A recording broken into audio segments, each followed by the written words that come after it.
আসসালামু আলাইকুম এভরিওয়ান। আজকে আমরা শিখব কয়েকটি ধর্মীয় ওয়ার্ড এবং তাদের বাক্য গঠন। প্রথমে আসি আমরা prayer. I performed the prayer on time. আমি সময় মতো নামাজ আদায় করেছি। Ablution. He made ablution before entering the mosque. সে মসজিদে প্রবেশের আগে ওযু করল। পিউরিফিকেশন।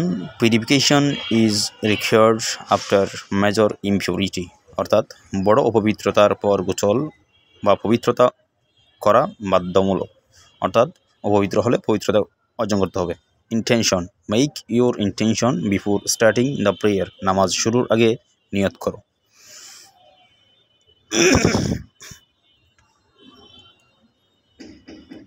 এরপর আসি আমরা গ্লোরিফিকেশন। এটা মানে হচ্ছে তাকবীর দেয়া। We start the prayer with glorification by saying আল্লাহু আকবার। আমরা আল্লাহু আকবার বলে নামাজ আদায় করি বা তাকবীর দিয়ে শুরু